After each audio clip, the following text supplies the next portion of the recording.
So college बोल, बहुत सारे ऐसे कोर्सेज कि जिसके बारे में हमें पता है, मतलब वो कन्वेंशनल कोर्सेज है, आसपास में डॉक्टर्स बहुत है, सीए बहुत है, आईसीडब्ल्यू करने वाले बहुत है, लेकिन ऐसे अनकन्वेंशनल कोर्सेज कि जिसमें अपॉर्चुनिटीज़ भी ज़्यादा है, जिसमें स्कोप भी ज़्यादा है, वैसे कोर्सेज इस पॉडकास्ट सीरीज़ के अंदर हम एक्सप्लोर कर रहे हैं, जिसमें से एक कोर्स कि जो WIIA में पढ़ाया जाता है, एरोनॉटिकल इंजीनियरिंग।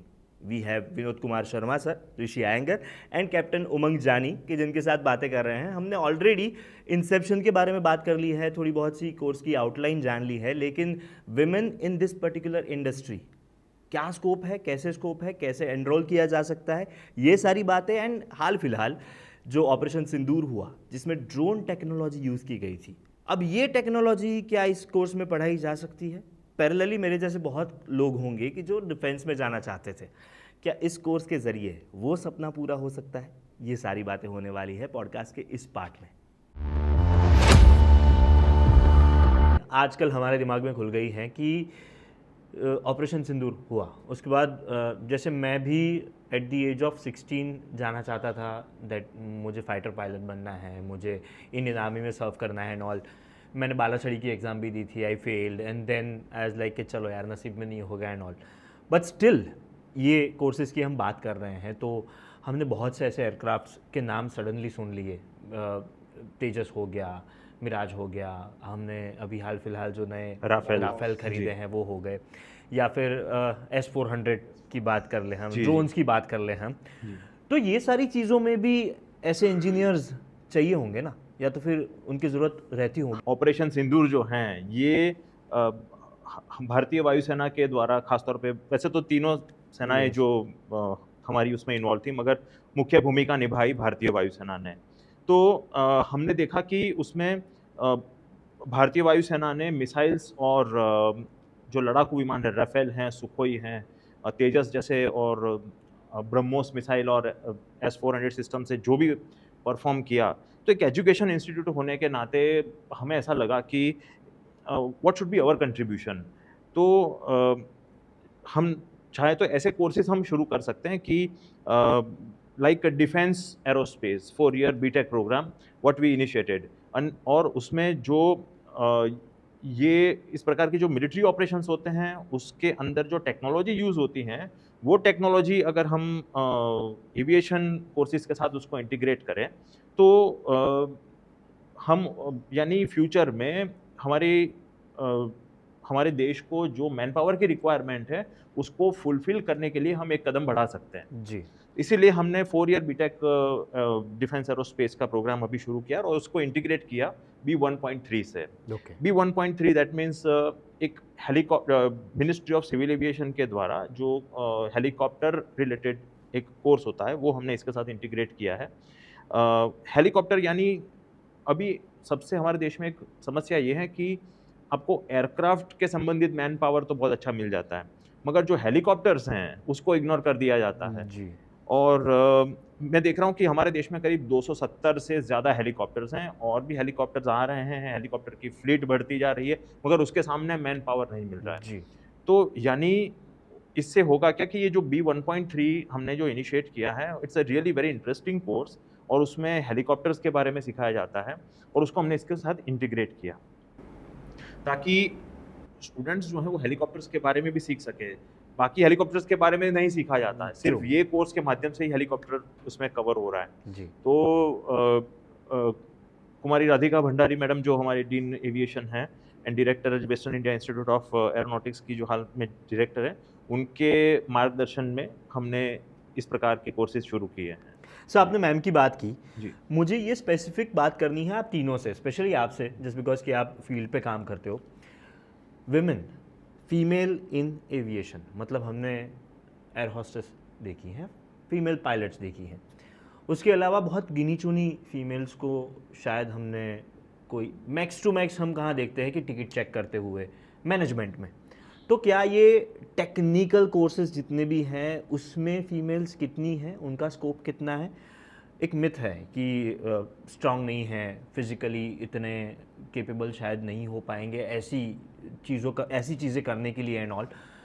तो क्या ये जेन्युइनली ऐसा है? अगर नहीं है तो कौन कौन से स्कोप है? और दूसरे कि हम भी जब पढ़ाते हैं और जब लोग एडमिशन के लिए आते हैं तो सबसे पहला उनके दिमाग में भी यही रहेगा ना कि यार ये वाला काम हम कैसे कर सकते हैं या फिर कर पाएंगे कि नहीं। तो सबसे पहले तो आप बताइए कि कितना स्कोप है और कितनी फीमेल्स काम कर रही हैं।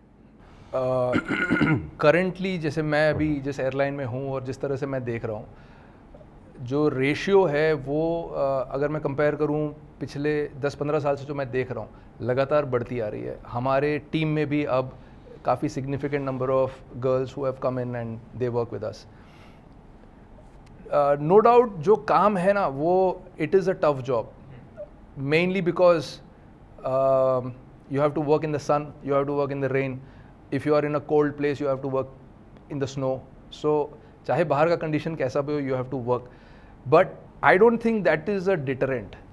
एब्सोल्युटली। आजकल if you see, आजकल जो लड़कियां हैं वो इस चीज़ से they are not bothered और हाँ उनको उससे फ़र्क नहीं पड़ता है।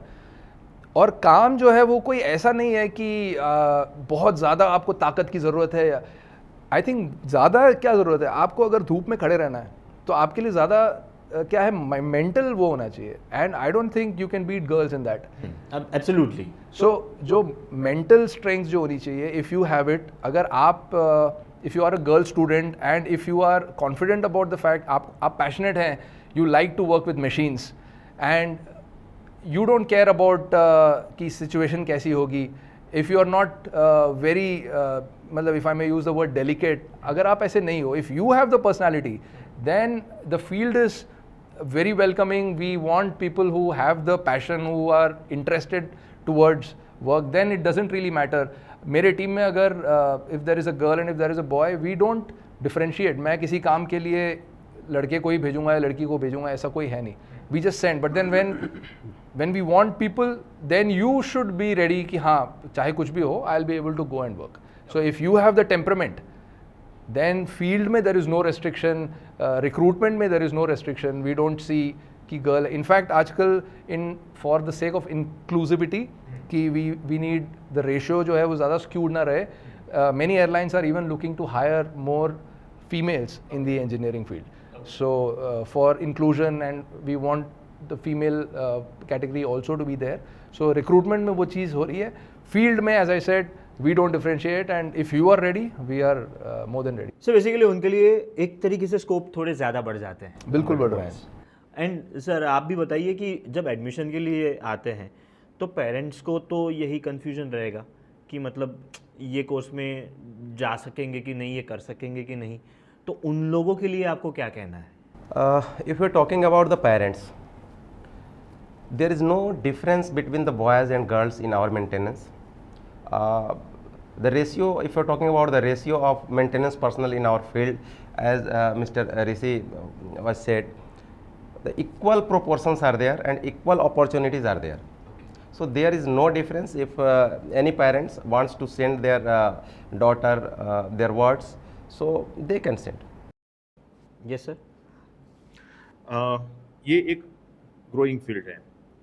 जैसे कि मैं आपको बात करता हूँ, air India and Indigo, I think उन्होंने दोनों ने मिलके टोटल 1000 एयरक्राफ्ट का ऑर्डर दिया हुआ है। ओके। हाँ, तो 2030 में जो इंडिया की जो फ्लीट हैं वो उसमें 1000 एयरक्राफ्ट और जुड़ जाएंगे। अभी दूसरी जो एयरलाइंस हैं उनके तो अलग। ऐसा कहा जाता है कि 2042 हाँ, तब अभी जो ग्रो कर रहा है तब तक अगर हम देखें तो requirement will be around 6,90,000 aircraft maintenance engineers. Okay. हाँ, तो यानी ये एक ग्रोइंग फील्ड है। अभी रिसेंटली अगर मैं प्लेसमेंट की बात करता हूँ तो दैट वाज 100% प्लेसमेंट, 100%। यस, जो recently pass out last year जो बैच हुई उसका 100% प्लेसमेंट है। ओके। यानी स्टूडेंट्स जो पास आउट होते हैं वो तुरंत एविएशन इंडस्ट्री में एब्सॉर्ब हो जाते हैं। और ऐसा नहीं कि सिर्फ एयरलाइन इंडस्ट्री में ही जाते हैं, एयरलाइंस के जो एयरक्राफ्ट हैं उसके पार्ट्स का जो मेंटेनेंस करते हैं जो कॉन्ट्रैक्टर्स हैं उसमें भी स्टूडेंट्स एब्सॉर्ब हो जाते हैं। ओके। हाँ, तो यानी जैसे कि बड़े एयरक्राफ्ट के ऊपर जो ट्रेनिंग लेते हैं पहले छोटे एयरक्राफ्ट पे ट्रेनिंग ली जाती है, तो उसके जो छोटे एयरक्राफ्ट हैं जैसे फ्लाइंग ट्रेनिंग ऑर्गेनाइजेशंस हैं वो लोग भी एयरक्राफ्ट मेंटेनेंस इंजीनियर्स को हायर करते हैं। ओके जी। अब बात कर रहे हैं हम ये जी। तो एक मुझे ये भी जानना है दैट ये जो सर्टिफिकेट हम दे रहे हैं, ये सर्टिफिकेट क्या सीधा रिक्रूटमेंट के लिए बहुत हेल्पफुल है कि इस सर्टिफिकेट के बेसिस पे हम सीधे वहीं पे काम करना शुरू कर सकते हैं कि जहाँ पे सर काम कर रहे हैं? सी जिस कैटेगरी की मैंने बात करी आपसे शुरू में, कैटेगरी B1.1, B1.2, B1.3 और B2, it is the licence course, as you know driving licence जब तक आपको मिनिस्ट्री ऑफ ट्रांसपोर्ट आपको इशू नहीं करेगी, you can't drive a car, you can't drive a bike like that. Rishi Iyengar's is the licensed engineer, so जब तक इनके पास लाइसेंस नहीं होगा, he can not sign the CFR। CFR is the certificate of release to fly. Okay, तो जब तक इनका सिग्नेचर, जब तक इनके पास लाइसेंस नहीं होगा, he is not authorised to sign this licence. Anybody if is getting, they are getting the admission in our institute, so the DGCA regulation is that our course curriculum is of 3 years. In other way you can say 2400 hours course duration is there. In this 2400 hours, 60% theory and 40% practicals are there. That's why this course is called the skill based training, okay, because you can understand it is just the 50-50%. 60-40 is just you can equalize it, 50% theory and 50% practical. So it is a totally a skill based training, as Mr. Rishi was explained everything in the field, what is going in the base maintenance, line maintenance, shop, everything is just a skill. So if anybody is taking admission in our institute for the license, 5 years aviation experience is required to get this license, and they have to pass about 10 to 11 DGCA papers. Okay, after passing these papers, and they are having the 5 years of experience, they must have the 5 years of experience to get this license. But if anybody is taking admission in our institution, this 5 years requirement is just reduced by 3 years.